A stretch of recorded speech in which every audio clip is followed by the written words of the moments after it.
안녕하세요. 주식심화론 권미란입니다. 코로나19가 위험한 이유 가운데 하나가 중증으로 갔을 때 폐 손상률이 커지기 때문인데요.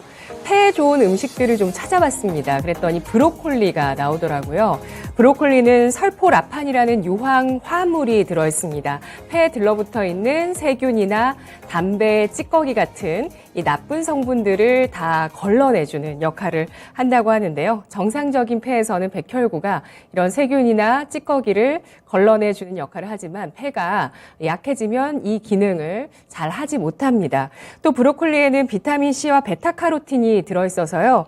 세포가 건강해지는 데 도움을 주고 또 면역력을 높인다고 하는데요. 그 외에도 고등어, 무, 도라지, 더덕, 토마토 이런 것들이 폐 기능을 좋아지게 하는 음식들입니다. 오늘 저녁에는 그 신선하고 향긋한 브로콜리 이용해서 좀 요리해서 드시는 거 어떨까요? 그 전에 오늘장 마감 잘 하시는 게 더 중요하겠죠. 오늘장 이해 못한 부분을 더 이해할 수 있도록 도와드릴 수 있는 시간, 주식심화론 오늘 첫 번째 주제 함께 화면으로 보시죠. 주식심화론 첫 번째 주제, 다사다난 증시 2월 리뷰, 3월 전략. 오늘 이 주제 가지고 교보증권 윤여민 팀장 함께 하겠습니다. 어서 오십시오. 네, 안녕하십니까. 안녕하세요. 2월 증시 정말 다사다난했습니다. 네. 저는 주식시장에서 또 실제로 이런 전쟁 리스크를 크게 맞닥뜨릴지는 네.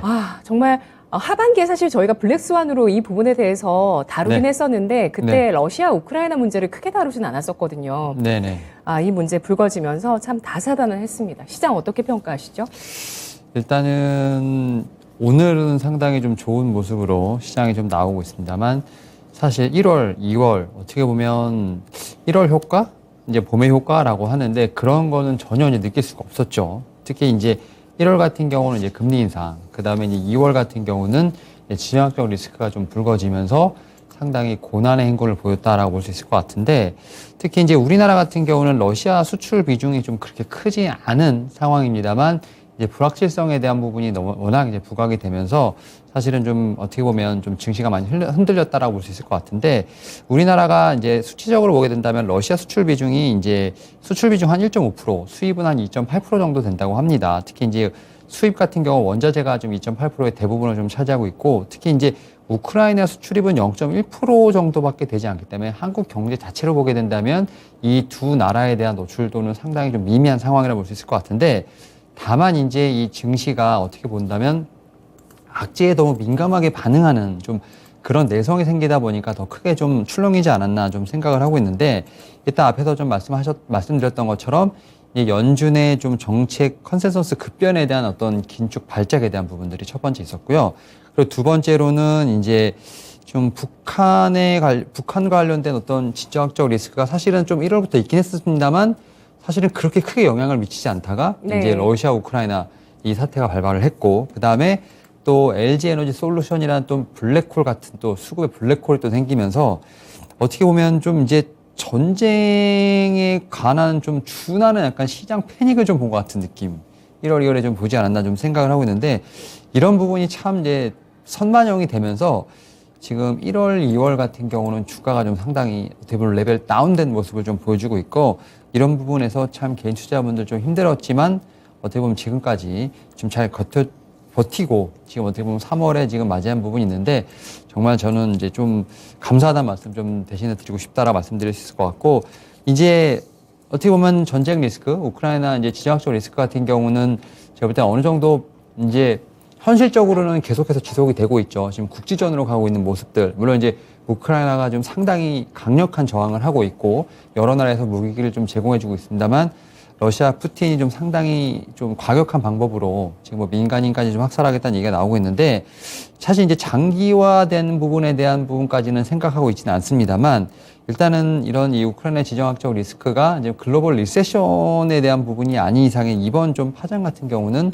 어떤 이제 주가에서 봤을 때는 좀 냉정하지만 펀디멘털에 대한 보다는 이제 센티멘털에 대한 부분이 좀 더 우세하게 좀 작용하지 않을까 좀 생각을 하고 있고 결국 이제 대장주죠. 이제 나스닥이 제가 볼 때는 좀 반등을 계속 하고 있는 모습들. 물론 이제 작년 재작년처럼 뭐 드라마틱하게 올라가는 부분은 아닙니다만 좀 하단을 좀 지지를 해주면서 반등하는 모습을 봤을 때 여전히 이제 약세장으로의 전환은 아니라라고 좀 말씀을 좀 드려볼 수 있을 것 같습니다. 이에 따라서 네. 제가 볼 때는 우리나라 같은 경우는 나스닥보다는 좀 더 심하게도 조정을 받았던 부분들, 앞서 말씀드렸던 것처럼 전쟁 시장에 좀 준하는 어떤 좀 패닉세를 좀 이제 선반영을 했기 때문에 오히려 이제는 좀 하단에 대한 부분이 좀 확실히 잡히지 않았나 좀 생각을 하고 있고, 코스피를 좀 기준으로 봤을 때 2600선이 제가 볼 때 PBR 1배 수준인 것 같아요. 그리고 이제 1.1배가 제가 볼 땐 2700선이라고 볼 수, 2632선이 한 1.1배 정도 되기 때문에 제가 볼 때는 충분히 지금 바닥은 이제 어느 정도 지지를 했다라고 생각이 들고 있고요. 지금 1차 되돌림이 지금 2895라고 라인이 좀 나와 있기 때문에 오늘 지금 2750을 얼만큼 지지해주느냐가 좀 중요할 것으로 보이고 있는데, 일단은 제가 볼 때 이러한 부분을 봤을 때 이제 2600선을 좀 지지선으로 놓고, 강력한 지지선을 놓고 1차 되돌림을 이제 한 2895 정도, 한 2900 라인을 좀 보게 된다고 한다면 이 사이에서 어떤 좀 출렁임은 충분히 있을 것으로 보이고 있고, 이런 측면에서 박스권 트레이딩은 충분히 좀 유효하지 않을까 좀 생각을 하고 있고요. 그리고 이제 결국 이제 좀 과거의 좀 데이터를 좀 살펴본다고 한다면 결국은 전쟁 발발 전후가 상당히 주가가 많이 흔들렸습니다만 전쟁이 일어났을 때가 가장 저점이라는 거라고 좀 말씀을 드려볼 수 있을 것 같고, 물론 이제 전쟁 발발 2개월 전부터 상당히 좀 힘들었고, 하지만 이제 중장기로 보게 된다면 새로운 시장이 열리는 어떻게 보면 최저점이었기 때문에 우리가 생각하는 좀 공포보다는 바텀 피싱의 좀 개념으로 전략적으로 좀 어떻게 보면 지수를 대응하는 게 어떨까라고 좀 말씀을 좀 드려보도록 하겠습니다. 네. 바텀 피싱 전략은 지난해 연말부터 뭐 1월 장도 내내 그런 전략에 좀 집중을 했었고, 여기에 또 새로운 악재가 가세한 2월을 네. 다 보냈습니다. 그러면서 지금 말씀해 주신 2700선 중반이 사실 2월장에 저항이 있었던 네. 구간이잖아요. 네, 맞습니다. 이 선까지 지금 왔기 때문에 전체적으로 판단했을 때는 일단 센티멘털에 영향을 주는 변수들이었다라고 네. 판단하시는 거죠. 예, 일단은 이제 가장 큰 두 개의 리스크 중에 이제 네. 하나는 이제 어느 정도 저는 이제 불확실성이 제거되면서 펀디멘탈은 건드리지 못했다고 생각을 하고 있고, 전쟁 리스크는요. 네, 예. 오히려 이제 펀디멘탈을 건드릴 수 있는 거는 이제 3월 FOMC가 아닐까 생각을 하는데, 네. 다행스럽게도 이 프로를 하기 전에 많은 정보가 나왔죠. 그래서 이제 파월 의장 같은 경우도 25bp를 예. 좀 약간 지원 사격하는 발언이 나왔기 때문에 아직까지는 좀 가이던스가 확실하진 않습니다. 따라서 한두 번 정도는 좀 출렁일 수 있는 부분은 있습니다만, 그건 이제 어쨌든 저는 이제 우리나라 시장에서도 많이 선반영이 됐고, 미국 시장에서도 올해 7번까지 인상하는 부분에 대해서 선반영이 됐기 때문에 네. 제가 볼 때는 이제 센티멘탈에 대한 부분이 아닐까 생각을 하면서 이제는 좀 올라가시지 않을까라는 생각을 좀 하고 있습니다. 네. 오늘 밤에 또 파월 의장의 의회 증언이 더 이어지는데요. 일단 파월 연준 의장 발언 확인하고 우리 장은 2700선 중반이라는 저항대에 진입했습니다. 여기에서 다시 시장이 좀 더 레벨업 할 수 있는 가능성을 좀 더 우회에 두시면서 이야기를 해주고 계시는데요. 나스닥은 20개월 선을 지지하는 모습을 보였고, 또 코스피는 PBR 1배 수준의 2600선을 지지하는 모습에서 일단 시장은 바닥을 잡은 것으로 판단해 주셨습니다. 다음은 물가 얘기를 해야겠죠. 파월 연준 의장이 25bp 금리 인상 얘기를 해서 비둘기파적으로 발언을 해줬는데요. 그러면서도 인플레이션에 대해서는 지금 뭐 미국 내에서는 강력한 노동시장이 있고, 네. 또 우크라이나 사태가 게임 체인저다라고 얘기한 건 아무래도 또 인플레이션을 자극할 수 있을 만한 변수이기 때문이 아닐까라는 생각이 듭니다. 인플레이션 압력이 시장에 미칠 영향에 대해서 판단해 볼까요? 일단은 뭐 어제 이제 말씀하셨던 것처럼 이제 파월 연준 의장의 얘기도 있었고, 또 이제 바이든 대통령의 이제 연설도 있었지 않습니까? 예, 거기서 연두교서. 이제 거기서 세 가지 정도 주제가 나왔습니다. 첫 예. 번째로 이제 우크라이나 관련된 부분들, 그다음에 산업적인 측면에서 봤을 때 어떤 반도체, 자동차, 뭐 이런 신재생 에너지 관련된 얘기도 있었지만, 또 이제 거기서 또 하나의 주제가 바로 인플레이션이었다고 말씀드릴 수 있을 것 같은데, 확실히 이제 바이든 대통령도 인플레이션을 어떻게 보면 최대 과제로 뽑고 있다고 볼 수 있을 것 같고, 네. 인플레이션을 잡기 위해서 이제 말씀하셨던 것처럼 노동시장이 상당히 강력한데, 임금의 삭감이 아니라 비용 절감을 좀 요청을 했습니다. 결국 이제 어떤 임금에 대한 부분을 계속 보전을 하되 좀 일자리를 늘리는 방향, 그런 부분을 통해서 결국 이제 계속 노동시장을 활성화하려는 모습을 좀 보여주고 있고, 이제 그러한 측면이 산업계로 이어지다 보면 결국은 이제 공장을 세우는 거죠. 자동차라든지 반도체 공장을 세우는 부분이라 볼 수 있을 것 같은데, 결국 이제 이러한 좀 이제 바이든 대통령의 이제 연설이라든지 이런 부분들이 결국 이제 연준에서 어떻게 좀 판단하느냐가 좀 중요하지 않을까 생각을 하고 있는데 3월 FOMC가 이제 한국 시간 기준으로 17일 이제 새벽 4시에 좀 나올 것으로 보이고 있는데 아직까지는 뭐 불확실성이 그 전까지는 있겠죠. 얼마를 이제 하겠다라는 부분이 좀 나오지 않기 때문에 근데 이제 제가 볼 때는 이 17일 기준으로 봤을 때 제가 볼 땐 이런 상황에서 좀 발표가 된다고 하면 뭐 러시아의 지정학적 리스크, 우크라이나의 지정학적 리스크는 계속 이제 여지는 있을 것으로 보이고 있는데 여기에 좀 어느 정도 맞서는 좀 완충작용을 하지 않을까라는 좀 생각을 하고 있고 최근에 이제 보게 된다고 하면 좀 이제 연준 파월 의장의 좀 태도가 확실히 제가 볼 때는 이 중심을 잡기는 좀 쉽지 않은 좀 내외적인 변수가 있는 것 같아요. 그래서 말씀하셨던 것처럼 약간 비둘기로 갔다가 매로 갔다가 약간 좀 파이터의 좀 기질이 계속 왔다 갔다 하는 모습을 보면서 사실은 어느 장단에 좀 맞춰야 될지 참 상당히 시장에서도 좀 그런 기준을 잡기가 쉽지 않은 상황인데 그럼에도 불구하고 시장 같은 경우는 이제 뭐 나스닥도 그렇고 우리나라도 그렇고 연초부터 이미 홍역을 다 치렀다라고 좀 볼 수 있을 것 같아요. 특히 네. 이제 2022년 올해 이제 물가 인상을 뭐 7회까지도 가능할 것이다라는 가능성에 대한 부분까지 다 지금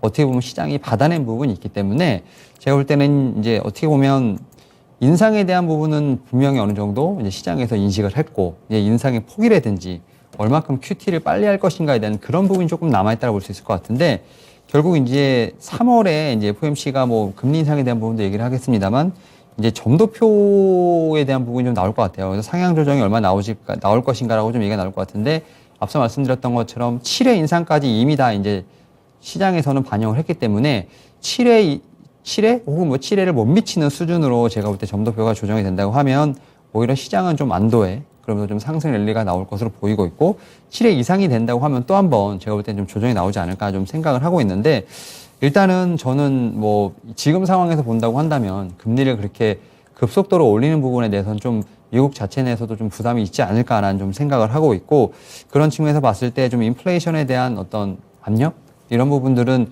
좀 시간이 지나고 한다면 어떻게 보면 1월이 좀 피크아웃이 아닐까라는 좀 생각을 하면서 좀 어떻게 보면 점진적인 어떤 이제 좀 하향 안정화가 좀 되지 않을까라는 좀 생각을 하고 있는데 이러한 측면에서 봤을 때 이제 미국 증시도 좀 어느 정도 좀 이제 그 전쟁 리스크가 좀 어느 정도 해소가 된다고 한다면 결국 이제 금리 인상까지도 제가 볼 때 받아낸다고 한다면 특별히 향후에 이제 어떤 좀 추가적인 좀 대내외적인 변수는 크게 없지 않을까라는 좀 생각을 하고 있습니다. 그래서 이제 제가 볼 때는 우리나라 같은 경우도 그렇고 이제 글로벌 증시도 그렇고 확실히 이제 이런 인플레이션 리스크에 대한 부분들이 좀 어느 정도 많이 좀 주가에 좀 반영이 됐다라고 말씀드릴 수 있을 것 같고 최근에 보게 된다고 하면 이제 리오프닝 관련된 쪽으로 좀 상당히 많은 매수세가 좀 몰리고 있죠. 특히 이제 뭐 영국 같은 경우는 이제 완벽하게 좀 방역을 풀었고 미국도 지금 마스크를 풀고 있는 상황이고 우리나라도 이제 소상공인에 대한 부분이 너무 힘들기 때문에 지금 이제 11시까지로 이제 어떻게 보면 늘린다는 얘기가 있습니다. 뭐 내일 정도 네. 좀 나온다고 하는데 내일 발표가 나온다고요? 네, 그런 식으로 이제 좀 그러니까 보통 6인 10시로 해서 좀 기조를 잡고 있는데 13일까지 아닌가요? 근데 이제 내일 정도쯤에 아마 좀 뭐 발표가 좀 나오지 않을까라는 생각을 하면서 네. 좀 우리나라도 확실히 이제 리오프닝 쪽으로 대세가 가지 않나라는 측면에서 봤을 때 네. 확실히 지정학적 리스크에 좀 맞서는 여러 가지 좀 이벤트들이 오히려 나올 것으로 예상하고 있기 때문에 좀 인플레이션에 대한 부분도 어떻게 보면은 이제는 조금은 좀 수면 밑으로 가라앉지 않을까 좀 생각을 하면서 그럼에도 불구하고 이제 좀 FOMC는 좀 기다려봐야 되지 않을까. 그리고 이제 또 여기서 또 체크해봐야 될 게 중국 3월에 또 양회 전후로 해서 중국의 어떤 정책 부양, 이제 통화 정책을 어떻게 할 것이냐, 뭐 소비 부양 어떻게 할 것인가 이것도 이제 좀 상당히 중요한 키 이슈이기 때문에 좀 미국과 중국의 어떤 스탠스를 좀 3월에는 꼭 체크해 보시는 게 어떨까라고 좀 말씀을 좀 드려보도록 하겠습니다. 물가가 완벽하게 정점을 형성하려면 공급망 차질도 어느 정도 해소되는 기미가 보여야 되지 않을까요? 맞습니다. 예, 정확하신 말씀인데, 네. 좀 그 부분에 대해서는 이제 어느 정도 리스크는 좀 계속 안고 가야 되는 상황이 될 것 같아요. 지금 그 러시아 관련돼서 지금 이제 현대차가 상당히 피해를 많이 본다라고 얘기가 나오면서 뭐 이제 뭐 셧다운된 부분들, 물론 이제 러시아의 내전으로 인해서 어떻게 보면 러시아에서 자체 내에서 전쟁을 하는 게 아니기 때문에 러시아에서는 이상이 없겠지만 러시아가 이제 셧다운한 이유는 제품이 없어서 공급되는 제품이 없어서라고 보기 때문에 말씀하셨던 것처럼 이제 이 공급난에 대한 어떤 인플레이션은 확실히 좀 짚고 넘어갈 부분인데 일단은 정점은 지났다고는 하는데 제가 볼 때는 올해 내내 조금 이런 부분이 좀 시달리지 않을까라는 좀 생각을 하고 있고 또 바로 공장을 짓는다 하더라도 최소한 1년에서 2년이 지나야 되는 부분이 있기 때문에 결국 이제 그러다 보니까 제품이 빠르게 안 나오고 금액이 올라가고 이런 상황인데 이런 부분을 어떻게 좀 빨리 풀어야 하냐가 좀 숙제인 것 같은데 저는 일단은 주가상으로 봤을 때는 이미 좀 이런 부분을 좀 어느 정도 다 반영하지 않았나. 그래서 현실 세계에서 봤을 때는 빠르게 좀 물가가 좀 잡히거나 공급망이 네. 해결되지는 못하겠습니다만 지금 증시는 어차피 선반영을 하는 부분이 있기 때문에 이런 측면에서 좀 증시는 많이 반영을 했다. 그래서 좀 오히려 그런 뉴스가 나온다 하더라도 크게 좀 조정이 나오지 않지 않을까라는 생각은 하고 있습니다. 네, 이 이슈가 영향을 주는 거는 현대차 그룹주일 텐데 현대차 일봉 차트 보시면은 딱 이제 바닥을 잡아 나가긴 하는데 이게 진짜 바닥으로 신뢰할 수 있을지는 의견이 여러 가지 있을 것 같아요. 근데 저는 기본적으로 코스닥이 3천 이상 가려고 한다면 코스닥이요? 죄송해요. 코스피가 3천 네. 이상 가려고 한다면 예. 삼성전자, SK하이닉스 같은 이제 반도체 그리고 다른 한 축에 현대차, 기아 그래서 두 섹터가 같이 움직여야 된다고 생각을 하기 때문에 결국은 지금 이렇게 현대차, 기아가 어떻게 보면 바닥을 좀 다지고 있는 모습을 좀 보이고 있습니다만 사실은 너무 많이 눌렸거든요. 그래서 뭐 어제 오늘 아침 이렇게 해서 인베스터 데이가 좀 열렸죠. 그래서 확실히 이제 모빌리티로의 전환이 이제 확실히 이제 저는 어떻게 보면 비전이 확인이 됐다라고 생각이 들고 있고 이러한 측면에서 지금 제가 볼 때는 뭐 지금 이제 2분기로 이제 다가서고 있는 부분이 있겠습니다만 하반기부터는 조금 이제 반등에 대한 모멘텀이 나오지 않을까 생각을 하면서 일단 그 얘기인즉슨 이제 코스피 같은 경우도 3천선을 상반기까지 좀 넘어가는 어떤 트라이를 하겠습니다만 한 축이 좀 도와주지 못한다고 한다면 약간 좀 힘이 딸리지 않을까 생각을 하면서 저는 자동차 섹터 참 어떻게 보면 너무 힘들지만 이제는 좀 봐야 되지 않을까 네. 생각을 하면서 좀 저는 긍정적인 시각을 좀 유지하도록 하겠습니다. 네, 정말 다행인 건 이렇게 지수 단기 저항대에 진입할 때 오늘 현대차가 움직여준다는 네. 겁니다. 네, 바닥을 잡았을지 여부는 또 앞으로 더 시간이 지나봐야 확신할 수 있을 것 같습니다. 인플레 압력의 정점 가능성을 보고 있습니다. 시장에 충분히 반영됐을 가능성 뿐만 아니라 금리 인상도 미국 쪽에 7번까지는 시장에서 반영을 했다고 판단하고 있고요. 전쟁 관련한 그런 물가 압력 부담도 역시 현재 시장에 내성을 만들어 가고 있다고 판단하고 있습니다. 그것보다도 임금 인상과 함께 미국 쪽에서도 어제 바이든 대통령 그 연설에서 인텔의 투자에 대해서 굉장히 극찬을 했잖아요. 바이든 대통령이. 네, 삼성전자 얘기도 나오더라고요. 예, 인텔 반도체 투자 뭐 1,000억 달러까지 커진다라면서 굉장한 칭찬과 격려를 했고 이런 것들이 원래는 사실 대통령이 고용 얘기를 제일 많이 하는데 물가가 맞습니다. 우선 되다 보니까 네, 그렇지만 맞습니다. 이런 투자를 가지고 이런 어려운 상황을 타개할 그런 노력들을 또 동력을 만들어 간다는 점을 좀 더 주목해 보자 의견 주셨습니다. 결국 중요한 건 기업의 본연 가치 아닐까요? 일단 오늘 참 계속 핵심을 좀 말씀해 주시는데 일단은 우리나라는 이제 수출을 좀 많이 하는 거기 때문에 환율에 대한 영향도 상당히 많이 받고 또 이제 물류란 뭐 이런 거 상당히 좀 많이 받는데 일단 작년부터 제가 볼 때는 수출에 대한 부분은 계속 순항을 하고 있다라고 좀 생각을 해요. 네. 사실 그러한 측면이 제가 볼 때는 올해도 좀 추세화될 공산이 좀 크다라고 생각이 들고 있고 결국 수출이 성장하게 된다고 한다면 실적이라든지 이런 부분에는 분명히 이제 선순환에 도지 않을까 생각을 하고 있는데 물론 이제 3개월 연속 무역 적자라는 어떤 그러한 좀 얘기는 나오고 있습니다. 하지만 이제 수출액의 추세적인 성장은 저는 틀림없이 좀 지속되고 있다라고 좀 생각이 들고 있고 특히 수출 중과율의 하락 같은 경우는 작년에 수출액이 너무 이제 폭증했기 때문에 네. 약간의 좀 이제 기고 효과 현상이 아닐까 좀 생각을 하고 있습니다. 작년에 너무 좋았기 때문에 올해 약간 좀 이제 상대적으로 좀 약간 상승률이 떨어지는 게 아닌가 좀 생각을 하고 있는데 사실 이제 무역 적자 같은 경우는 이제 원자재 가격의 좀 상승이 가장 크다라고 볼 수 있을 것 같고 이런 측면에서 봤을 때 이제 독일, 일본 같은 이 수출국 모두에서 좀 확인되는 좀 단기적 현상이 아닐까라는 좀 생각을 하고 있습니다. 그런 측면에서 봤을 때 좀 이제 무역 적자가 좀 지속되고 있다 하더라도 이제 무역 수출에 대한 부분은 어느 정도 좀 흔들림이 없다라고 말씀드릴 수 있을 것 같고 특히 이제 저는 이제 실적에 대한 부분에 대해서 좀 이렇게 말씀을 드리고 싶은 게 좀 국내 증시 같은 경우는 이제 무역 수지가 아니라 좀 수출 규모를 좀 봐야 네. 되지 않을까라는 좀 생각을 하고 있어요. 그러니까 그걸 질문 드리려고 했어요. 네. 수출 가격을 빼놓고 봐도 수출 규모 자체로 봤을 때 우리 네. 수출이 과연 성장하고 있다고 판단할 수 있을까요? 그러니까 저는 이제 이런 말씀 뭐 드리고 싶은 게 수출 규모가 이제 어떻게 보면 일시적으로 무역 적자이긴 합니다만 그걸 갖고 기업에 대한 어떤 불확실성을 좀 논하기에는 조금 어떻게 보면 무리가 있지 않을까 좀 생각을 하고 있는데 저는 이제 그 무역 추세적인 부분에 관해서 말씀드리면 이제 총액, 매출액이든 영업이익에 대한 총량을 봤을 때 제가 볼 때는 그런 수출 규모로 제가 볼 때는 충분히 좀 상쇄할 수 있지 않을까 좀 생각을 하고 있고 특히 이제 결국은 이제 수출을 많이 한다 하더라도 결국은 이제 가격 이전에 대한 부분이 상당히 중요할 것으로 보이고 있는데 뭐 오늘 좀 뉴스 나온 걸 보게 된다고 하면 이제 MSCI 지수에서 지금 어떻게 보면 이제 어떤 자금의 이동이 좀 얘기가 나오고 있는데 일단 아직까지는 러시아 지금 지수가 좀 어떻게 보면 열리지 않기 때문에 그쪽에서 바로 뭐 이제 뭐 매수 매도 후에 지금 자금이 이동할 수 있는 부분은 아닙니다만 여기서 또 한 번에 또 시장에 한번 성장이 예상되고 있다는 점에서 봤을 때 제가 볼 때는 좀 이제 그 무역 수출에 관련된 부분을 말씀을 드립니다만 결국 이제 관련된 지금 이제 본연의 매출액과 영업이익에 대한 총량은 제가 볼 때는 좀 계속 증가하고 있다는 측면에서 봤을 때 좀 같은 좀 카테고리 내에서 좀 무역적인 부분과 그다음에 영업이익 관련된 부분을 같이 좀 보시면서 제가 볼 땐 시장을 좀 판단하시는 게 어떨까 좀 말씀을 드려보도록 하겠습니다. 네.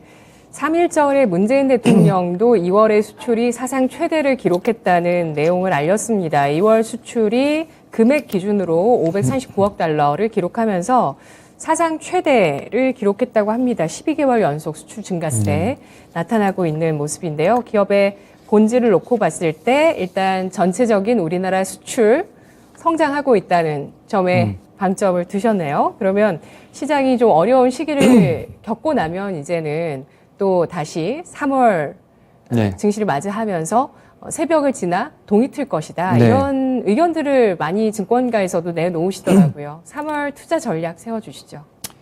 일단은 앞서 말씀하셨던 것처럼 이제 기업 본연의 좀 실적에 대한 부분을 좀 많이 좀 이제 체크를 하시면서 그 관련된 업종을 좀 보셔야 될 것 같은데 현재 실적 가시성이 지금 나오는 종목들이 운송, 반도체, 하드웨어, 뭐 가전, CMO 쪽 바이오, 에너지 이쪽이 아닐까 좀 생각을 하고 있기 때문에 이 섹터 내에서 확실히 좀 보셔야 되지 않을까 좀 말씀을 드려보도록 하겠고 사실 이제 실적과 관련돼서는 좀 두 가지로 좀 나누면 될 것 같아요. 실적 서프라이즈가 좀 예상되는. 그러니까 작년에도 좋았지만 올해 네. 더 좋아지는 뭐 예. 그런 측면에서 봤을 때 제가 볼 때는 이제 반도체 쪽이 좀 그런 측면이 아닐까 싶어요. 그래서 뭐 SK하이닉스라든지 한미반도체, LG노텍 같은 종목들 작년에 사상 최대 실적을 기록했지만 올해 더 그 작년을 뛰어넘는 실적을 기록할 것이다.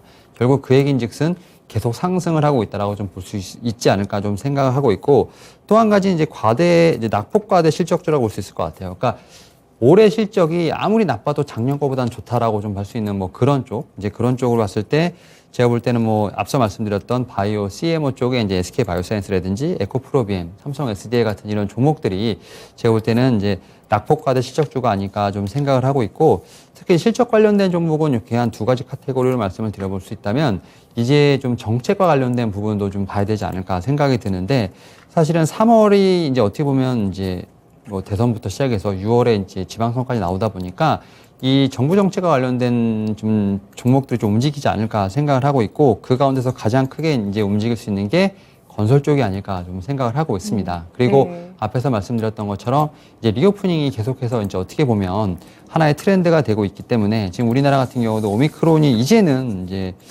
제가 볼 때는 좀 생활을 하는데 어느 정도 제약을 끼치는 그런 부분이 좀 많이 제한적이다 보니까 이와 관련돼서 좀 움직였던 게 최근에 움직였던 게 화장품, 엔터테인먼트, 뭐 이제 OTT 같은 미디어, 그 다음에 또 여행, 뭐 이런 카지노 관련된 종목들이 계속 움직이고 있기 때문에 이런 좀 이제 앞을 내다보는 어떤 투자가 좀 유망하지 않을까 생각을 하면서 실적 관련된 종목들, 그 다음에 이제 정부 정책과 관련된 종목들, 그 다음에 리오프닝 관련된 쪽 이렇게 해서 크게 한 3가지 정도 섹터를 한번 보시면 어떨까라고 좀 말씀을 좀 드려보도록 하겠습니다. 네, 오늘도 안철수, 윤석열 후보의 단일화 이슈가 나오면서 재개발, 재건축 기대가 나와서인지 건설 대형주들 움직임이 굉장히 좋은데 건설주, 정부 정책주로 꼽아주셨고요. 리오프닝 관련주 가운데서는 엔터, 카지노, 화장품, 의류 네. 이렇게 압축을 해주셨습니다. 앞서서 얘기해 주신 종목들을 제가 지금 쭉 살펴보니까 다 위치가 좋은 것 같아요. 그러니까 확실히 이제 리오프닝 관련돼서 이제 네. 처음에 갔던 게 화장품, 예. 그 다음에 이제 엔터테인먼트, 그리고 좀 쉬고 있고 이제 다음 후발주자로 뭐 카지노, 여행제 이렇게 따라가는데 약간 어떻게 보면 이제 줄 세우게 하는 것 같아요. 그리고 이제 어떻게 보면 선순환이 돈다고 생각을 하고 있고 어느 순간이 된다고 하면 이제 다 같이 가는 모습을 좀 보여줄 것으로 보고 있기 때문에 오히려 앞서간 종목들이 너무 많이 올랐기 때문에 이제는 좀 쉬고 있는 섹터를 좀 봐야 되지 않을까 뭐 이런 생각도 제가 볼 때는 맞다고 생각하고 있지만 뭐 화장품이나 엔터 같은 경우는 많이 올랐다고 하지만 여전히 정고점 대비 아직은 좀 상승할 룸이 남아있기 때문에 저는 다 골고루 보시는 게 맞다라고 생각이 들고 있고 뭐 그런 측면에서 봤을 때 좀 네. 리오프닝 관련된 쪽에서 저는 뭐 굳이 하나 뽑자고 하면 엔터테인먼트를 좀 말씀을 좀 드려보도록 하겠습니다. 네. 아니요, 실적주 위치가 좋다고요. 다 앞에 좋습니다. 실적주 말씀해주신 6가지 종목들 쭉 보니까 위치가 다 괜찮다는 생각이 들고 SK 바이오사이언스 같은 경우는 또 굉장히 지금 눌려 있는 상황이어서 실적 나온다는 말씀이시잖아요, 이 종목. 저는 뭐 예. SK 항상 SK 그룹도 상당히 좋아하죠. 그래서 다 좋아하시는군요. SK 지주사로는 그룹주. SK, 예. 그다음에 CMO 쪽으로는 SK 바이오사이언스, 네네네. 반도체로는 SK 하이닉스. 제가 누누이 말씀을 드렸기 때문에 뭐 언제 사도 제가 볼 땐 충분히 좀 뭐 욕심 내지 않는다면 5에서 10% 정도에는 충분히 수익률이 좀 나오지 않을까 생각을 하고 있고 말씀하셨던 것처럼 SK 바이오사이언스는 좀 깜짝 실적이 나왔음에도 불구하고 제가 볼 때는 조금은 이제 투심이 악화됐죠. 제약바이오 쪽은 좀 투심이 악화된 부분이 있는데 네. 일단 올 한 해 뭐 일단 백신이라든지 치료제 관련된 부분이 좀 이슈가 많이 가라앉을 것으로 생각하고 있습니다만 지금 우리나라 같은 경우 국내 백신이 아직도 여전히 진행 중이라고 생각이 들고 있고 또 정말 안타까운 얘기입니다만 이 오미크론이 끝이 아니라는 생각을 분명히 하고 있기 때문에 이와 관련돼서도 충분히 향후에 또 어떻게 보면 모멘텀을 받을 수 있는 좀 그런 뉴스들이 나오지 않을까 생각하고 있습니다. 네, 알겠습니다. 하나하나 바닥권에서 또 시세를 뿜어주는 종목들 나오는데요. 오늘 또 바이오주 가운데 셀트리온 그룹주, 대형주가 굉장히 또 크게 탄력을 줍니다. 별다른 이슈는 없고요. 첫 번째 주제 확인해봤습니다. 이어서 두 번째 주제 보시죠.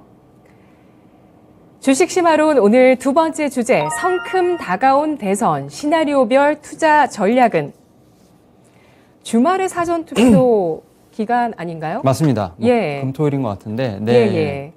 9일 그리고 다음 주 드디어 대선이 다가왔습니다. 사실 제가 이 대본을 준비할 때 알았습니다. 대선이 다음 주인 걸. 이제서야 장에 빠져 계시느라. 네, 우크라이나 때문에 너무 힘들어가지고. 예. 그러니까 그만큼 대선이 임팩트가 없었어요. 맞아요. 오늘 조금 보여줍니다. 오늘 임팩트를 조금 보여주는 게 아주 깜짝 단일화 소식이 나와서 새벽에. 예, 새벽에. 제일 오늘 저 눈 뜨자마자 제일 처음 본 소식이 그 소식이거든요. 현재 분위기를 좀 짚어볼까요? 오늘 제가 이거를 할 줄 알고 깜짝 이벤트를 한 건지 모르겠는데 예. 사실 이제 이거 준비할 때만 하더라도 이제 20대죠. 대통령 선거가 이제 3월 9일이니까 다음 주 수요일 이제 나올 거 생각하고 사실은 이제 2월 10월부터 공식적으로 이제 선거 운동은 시작됐어요. 그리고 21일부터 첫 번째 법정 토론회가 좀 마무리가 되면서 이제 정치권에 상당히 이제 가열이 됐죠. 가열이 됐는데 주식하는 입장에서 봤을 때는 참 체감이 되지 않았던 상당히 좀 안타까웠던 지금 상황이라 볼 수 있을 것 같은데 그래도 이제 주식시장에서 이제 좀 이제 우크라이나 지정학적 어떤 리스크를 좀 약간 하나의 좀 파고를 넘다 보니까 이제는 조금 대선에 관련돼서 좀 이제 어떻게 보면 둘러볼 여유가 좀 생기지 않았나 좀 생각이 들고 있는데 네. 지금 이제 그 이벤트 자체만 놓고 봤을 때는 뭐 시장의 흐름 자체를 막 바꾼다 뭐 이런 느낌은 아닌 것 같아요. 근데 이제 우선 보게 된다고 하면 이제 임기 1년 차 때는 이제 뭐 어떻게 보면 이제 각 정부도 꾸려야 되고 내각도 꾸려야 되기 때문에 살짝 좀 어수선한 건 있을 겁니다. 근데 이제 2년 차부터는 조금은 주식시장이 되게 긍정적으로 반응을 한다라고 좀 이제 통계가 나와 있는 부분이 있고. 네. 근데 2년이라고 하면 내년이잖아요. 근데 이제 올해 너무 이슈가 많다 보니까 내년은 이제 내년으로 좀 잠시 미뤄두도록 하고 사실 이제 지금 현장 상황에서 봤을 때 지금 올해 지금 선거가 2개 있다는 점, 그 다음에 지금 새로운 행정부가 들어선다고 한다면 분명히 이제 후보들이 이제 싸우면서 어쨌든 이제 선거 전날까지도 어쨌든 그 공약의 장이 계속 펼치지 않겠습니까? 이와 관련돼서 결국 이제 같이 움직이는 섹터들을 이제 봐야 되지 않을까라는 생각을 하고 있기 때문에 오히려 좀 향후 시장에서 좀 부각이 될 수 있고 이슈가 될 만한 어떤 섹터 이런 좀 종목들을 좀 더 선별하는 그런 작업이 지금은 필요하지 않을까 좀 생각을 하면서 좀 후보들의 좀 정책 공약에 대한 부분을 좀 한번 리뷰해볼 필요가 있다라고 좀 말씀을 드려보도록 하겠습니다. 네. 오늘 단일화 이슈가 나오기 전까지 어제까지 나왔던 얘기들은 여야 대선 대표 주자들이 굉장히 팽팽한 접전을 벌이고 있다는 거였습니다. 시나리오 전략을 한번 세워보도록 할게요. 네. 오늘은 좀 하락하고 있지만 여권 후보 이재명 후보가 당선됐을 때 수혜받을 수 있는 섹터는 어떤 쪽일까요?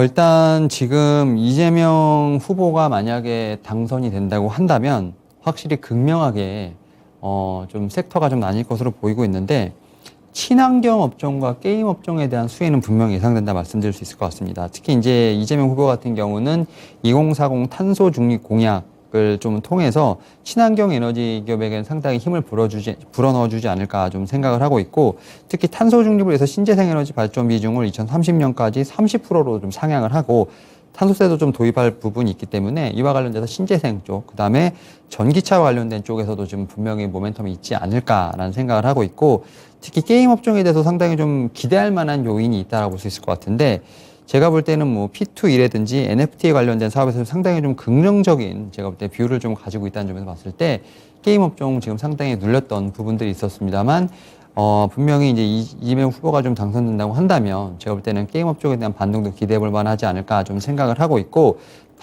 이제 반면에 약간의 좀 불리해지는 업종도 있다고 볼 수 있을 것 같은데 네. 특히 이제 이재명 후보 같은 경우는 노동자의 권리를 상당히 좀 중요시하는 공약을 좀 내세우고 있는데 그중 하나가 중대재해처벌법 강화라고 볼 수 있을 것 같습니다. 즉 이제 어떻게 보면 노동자들의 지금 일하는 환경을 좀 개선하겠다는 의미가 있고 이런 측면에서 봤을 때 뭐 산업재라든지 소재, 그다음 뭐 유틸리티, 특히 원전 쪽이죠. 이런 쪽 관련돼서 좀 하고 있는 좀 섹터라든지 회사 같은 경우는 좀 이러한 좀 법적인 부분에 상당히 좀 부담을 느끼지 않을까 좀 생각을 하면서 이와 관련된 좀 업종들 같은 경우는 약간 좀 부담을 가질 수밖에 없다라고 좀 말씀을 드릴 수 있을 것 같습니다. 네, 이재명 후보는 원전에 대해서 확대한다는 기조 아닌가요?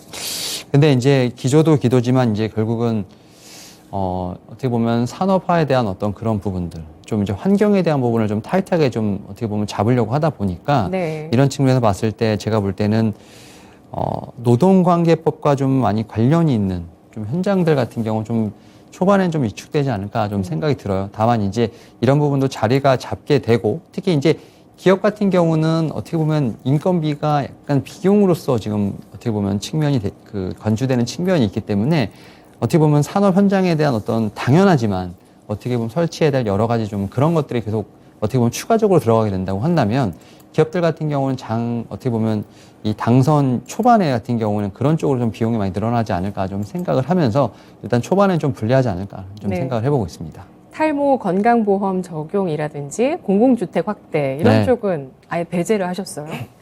약간 테마성이 아닐까 좀 생각을 하고 있는데 네. 일단 그 공공주택은 제가 뒤에서 말씀을 드리겠고 예. 탈모 같은 경우는 일단은 뭐 의료보험 쪽과 관련된 부분이 있기 때문에 제가 볼 때는 이런 헬스케어 쪽도 좀 봐야 되지 않을까 하는 생각을 하는데 일단은 아직까지는 저는 좀 테마성으로 보고 있고 과연 이제 이런 부분이 얼마큼 공약으로 실천될지에 대한 부분은 좀 더 지켜봐야 되지 않을까 생각하고 있습니다. 알겠습니다. 여권 후보 당선 가정했을 때 수혜 섹터는 친환경 에너지 그리고 전기차 관련주 P2E와 NFT 수혜 업종으로 꼽아주셨고요. 피해 업종도 알아봤습니다. 그러면 야권 유력 후보의 당선 가능성이 높아졌을 때 수혜를 받는 업종은 어떤 게 될까요?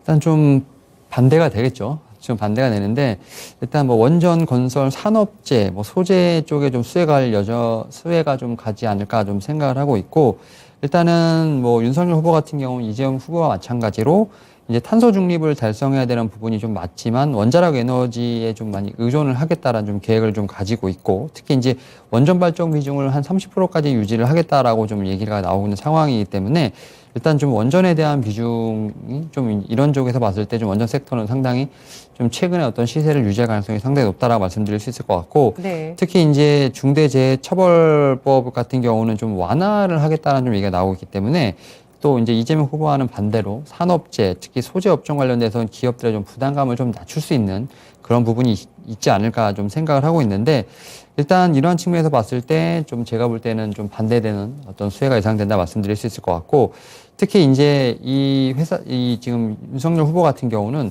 건설업종에 대한 부분에서 상당히 좀 큰 메리트가 있지 않을까 좀 생각을 하고 있는데 두 후보 모두 이제 대대적인 좀 주택 공급에 대한 부분들 여러 가지 좀 약속을 한 부분이 있습니다만 탄소 중립과 마찬가지로 약간 접근 방식이 좀 약간 다르다라고 볼 수 있을 것 같아요. 그러니까 윤석열 후보 같은 경우는 규제 완화를 통해서 민간 주도 부분의 어떤 공급을 좀 계획을 하고 있는 상황입니다. 그래서 임기 내 250만 가구의 공급을 목표로 하고 있는데 이 중에 제가 볼 때는 200만 호를 좀 민간 주도, 그러니까 거의 한 5분의 4조, 80% 정도를 이제 민간 주도로 지금 달성을 하겠다라고 얘기를 하고 있는 부분이 있기 때문에 결국 이러한 측면에서 봤을 때 제가 볼 때는 건설 업종, 특히 이제 민간 건설 업종에 대한 좀 수혜가 예상된다 볼 수 있기 때문에 약간은 좀 결이 다르다라고 볼 수 있을 것 같고 좀 전통적인 섹터에 좀 더 좀 힘을 실어주지 않을까라는 생각을 하고 있습니다. 네, 크게 원전과 건설주가 네. 야권 유력 후보의 당선 가능성이 높아졌을 때 시장에서 부각받을 수 있는 섹터라고 분류를 했습니다. 문재인 대통령이 지난달 25일에 또 앞으로 60년간 원전이 주력이 될 것이다라고 발언을 기존 정부의 입장과는 좀 다르게 바꾸는 내용이 나오면서 보성파워텍이 28일부터 완전 빵 떴거든요. 그리고 꺾이지가 않습니다. 일단 오늘 뭐 조정이긴 하지만 꺾이지 않는 모습을 보여줍니다. 장기적인 산업이긴 하지만 이런 주가의 움직임도 좀 보시고요. 그러면 정책 공통분모도 분명히 있습니다. 네. 일단은 뭐 건설주 안에 종목은 좀 다르겠지만 건설 섹터 뭐 이런 식으로 네. 좀 정책의 공통 분모가 나오는 것 같은데 그런 쪽 섹터의 투자는 유리할까요? 오히려 이제 좀 한쪽에 몰린 섹터보다는 공통 섹터에 투자하는 게 훨씬 더 안전하지 않을까 좀 생각을 하고 있는데. 건설 맞나요? 건설도 약간 차별화가 있겠죠. 건설 섹터 차별화가 내에. 있고요. 근데 예. 일단 가장 첫 번째로 겹치는 섹터는 신기술. 그러니까 우리가 말하는 이제 예. 테크 쪽이라고 볼 수 있을 것 같은데 네. 윤석열 후보 같은 경우는 이제 5G, 6G, 뭐 클라우드 관련된 디지털 인프라 구축에 상당히 좀 힘을 실는 모습을 좀 보여주고 있고 이재용 후보 같은 경우도 IoT, 클라우드, 5, 6G 같은 이제 디지털 인프라 공약을 했고 빅10 뭐 산업 프로젝트를 좀 제시를 했는데 그 5대 슈퍼 클러스터라고 해서 반도체, 미래 모빌리티, 2차 전지, 디스플레이, 바이오에스를 좀 구축을 하고 5개의 신사업을 해서 로봇, 그린 에너지, 우주항공, 패션 테크, 그다음에 메타버스를 추진한 프로젝트라고 볼 수 있을 것 같은데 다 우리에겐 익숙한 어떻게 보면 산업이고 좀 섹터 분이라 할 수 있을 것 같은데 결국 이제 미래지향적인 섹터는 제가 볼 때는 두 후보 모두가 지금 공통적으로 지금 네. 이제 추구하는 공약이라 말씀드릴 수 있을 것 같고 여기서 탑픽 업종 있을까요? 왜냐하면 그걸 꼽아봐야 되는 이유는 또 분명히 있을 것 같은 게 아까 양회 말씀해 주셨잖아요. 네. 근데 양회에서도 기대할 수 있는 정책 가운데서 네. 뭐 소비 정책도 있긴 하겠지만 네. 그런 것들보다 중국도 기술 자립이라든지 기술 혁신 쪽에 또 정책 드라이브를 걸 거라는 예상이 어제 나왔거든요. 네. 그러면 이런 여러 섹터들이 있는데 신기술 투자와 관련해서 우리가 어떤 쪽을 보는 게 유리할까요? 일단 세 가지만 말씀드리면 예, 일단 실적적인 측면에서 봤을 때는 반도체. 반도체. 네. 그다음에 확실히 좀 미래에 좀 구조적 성장이 예상되는 건 미래 모빌리티랑 2차 전지. 그다음에 또 하나 봐야 될 것은 사실은 이제 이거는 이제 좀 약간 미래적인 부분일 수도 있는데 우주항공 말씀을 좀 드려보도록 하겠습니다. 네. 별세하신 김정주 넥슨 회장님도 네. 스페이스 X에 작년에 투자를 하셨어요. 저 그 소식 보고 굉장히 놀랐었거든요. 네. 그러니까 이번에 그 우크라이나 때도 보면 우크라이나 사태 때도 보면 참 예. 스타링크가 좀 큰일을 했죠. 그렇죠. 그러니까 결국은 위성하면 또 한 종목으로 또 압축이 되는데. 네. 예. 그래서 확실히 이제 미국의 부호들과 이제 좀 산업계는 이제 좀 앞을 내다보고 있고 특히 우리나라 같은 경우도 올해 또 한번 발사체를 좀 발사할 것으로 얘기되고 있기 때문에 결국 미래 산업 중에서도 우주항공 상당히 좀 힘을 쓰지 않을까 생각을 하면서 저는 이제 제가 골랐다고 해서 뭐 다른 종목이 나쁘다는 건 아니고 네, 일단은 네. 좀 성장성의 측면에서 봤을 때 우주항공도 꼭 봐야 되지 않을까 말씀을 드려보도록 하겠고 우선순위를 정해주셔야 그대로 또 그래도 또 스터디를 해나가니까요. 네 1번 반도체 네. 1번 반도체, 네. 2번 2차 전지 모빌리티, 3번은 우주항공. 네 맞습니다. 예. 그리고 지금 사실은 그리고 안철수 후보가 아니죠. 이제는 좀 단일화 됐기 때문에. 근데 안철수 전 후보 같은 경우도 기술에 상당히 좀 관심이 많았었습니다. 그래서 이제 안철수 전 후보가 얘기했던 건 이제 디스플레이, 2차 전지, 그다음 SMR, 차세대 원전이죠. 그리고 수소 산업, 바이오 이게 좀 다섯 개를 좀 얘기를 했기 때문에 결국은 이제 우리가 좀 계속 시장에서 말하고 있는 성장 섹터는 다 지금 아우른다고 보시면 될 것 같아요. 그래서 이런 측면에서 봤을 때 물론 이제 포트에서 담을 수는 없겠지만 이 섹터에서 그래도 한두 개의 종목은 꼭 가지고 가셔야 한다 말씀드릴 수 있을 것 같고 좀 테크를 먼저 이제 IoT부터 시작해서 이런 좀 4차 산업 관련된 말씀을 드렸다면 두 번째로 겹치는 게 뭐냐면 이제 방역 완화. 방역이 완화된다고 한다면 결국은 이제 리오프닝 쪽에 움직이겠죠. 그래서 사실 이제 두 후보도 계속 얘기하지만 너무 방역 강도가 좀 높다. 방역 강도를 좀 낮춰야 된다. 네. 그래서 뭐 이재명 후보 같은 경우는 부스터샷을 좀 맞은 인원에 대해서는 12시까지 자유롭게 영업을 할 수 있도록 좀 보다 유연한 방역을 좀 강조를 하고 있고 뭐 윤석열 후보 같은 경우는 좀 더 과감하죠. 뭐 영업 제한 불필요하다. 백신 패스도 좀 철회해야 된다. 이런 식으로 나오고 있기 때문에 뭐 최근에 지금 계속해서 뭐 3월 1일부터 좀 이런 부분 좀 시행이 되고 있죠. 교환체크부터 이런 게 됐기 때문에 리오프닝 관련된 쪽에 대한 테마는 뭐 계속 기대감이 있지 않을까 좀 생각을 하면서 일단 종합해 보게 된다고 하면 사실 어떤 그 후보가 당선될지는 아무도 모르는 상황이죠. 그에 따라서 좀 수혜 업종도 좀 분명히 극명하게 좀 차이가 나올 수밖에 없는 상황이기 때문에 제가 볼 때는 이런 부분을 좀 만약에 싫어하신다고 하신다면 공통적인 섹터에 좀 이제 그 정책에 좀 모멘텀이 있는 섹터에 좀 투자를 하시는 게 맞다라고 말씀드릴 수 있을 것 같고 결국 이제 반도체 IT 같은 좀 어떻게 보면 4차 산업과 관련된 쪽 아니면 리오프닝 관련된 섹터가 어떻게 보면 공통 분모이기 때문에 이 섹터에 대한 어떤 투자가 좀 유효하지 않을까 생각을 하면서 이 섹터 같은 경우는 뭐 제가 지난 시간에도 말씀드렸고 뭐 연초부터 계속 말씀을 드렸기 때문에 네. 방송을 참조하시면 좋지 않을까 말씀을 드려보도록 하겠습니다. 네, 대선 후보들의 전체적인 공약의 공통점을 꼽아보니까 시장의 성장 산업이 꼽히네요. 네, 맞습니다. 예, 꼽히고요. 4차 산업혁명, 리오프닝 크게 이렇게 나누어 주셨는데 이들 쪽의 투자 그리고 고용 이런 부분도 충분히 기대될 수 있는 영역인 네. 것 같아요. 확실히 이제 우리나라도 고용에 대한 부분이 상당히 좀 신경이 많이 쓰이는 부분이죠. 사실 네. 미국 대통령도 계속 이제 고용에 대한 부분을 신경을 쓰고 있는데 사실 이제 우리나라 같은 경우는 지금 일단은 새 정부가 좀 와봐야지만이 좀 알 수 있을 것 같아요. 현 정부는 지금 이제 거의 임기 마지막이기 때문에 네. 결국 이제 어떤 후보가 들어선지 모르겠지만 그 후보가 어떻게 이제 코로나19 시대 어떻게 보면 이제 리오프닝으로 가는 상황에서 좀 어떻게 보면 예전으로 돌아갈 수 있는 어떤 그러한 좀 정책을 좀 제대로 펼 수 있을까 좀 생각을 하면서 결국은 뭐 지금 방역지원금부터 시작해서 지금 여러 지원금이 나오지 않습니까? 근데 이제 그런 부분들이 나중에 또 세금으로 또 메이크업이 될 것 같은데 이런 부분에 대한 어떤 해안을 가진 좀 정책이 필요하지 않을까 생각하고 있습니다. 네, 알겠습니다. 오늘 시장, 과연 앞으로 차기 정부가 어떤 정책을 추진하고 어떻게 또 행정부를 꾸려나갈지 좀 혁신적인 움직임이 나올 걸로 예상은 됩니다. 양측 모두 뭔가를 좀 바꾸겠다는 의지가 상당히 크기 때문에 그러한 움직임에 따라서 주식시장과 산업들 또 기업들이 자극을 받게 될지 새로운 정부가 들어서는 1, 2년 차 상당히 중요하니까요. 그 흐름들도 잘 따라가 보시기 바라겠습니다. 오늘 분석 잘 들었습니다. 네, 감사합니다. 고맙습니다. 지금까지 투자 판단에 도움드릴 수 있는 내용들 전해드렸습니다. 다만 주가의 상승과 하락을 보장하진 않습니다. 오늘 시장 코스피 지수가 2,740선에 진입해서 좀 정체된 모습을 보여주지만요. 외국인이 또 장중에 매수 전환하면서 유가증권 시장 주식 사들이고 있고요. 자동차, 바이오주 탄력 높아지고 있습니다. 오늘 장 마감 잘 하시고요. 저는 내일 이 시간 다시 또 뵙겠습니다. 고맙습니다.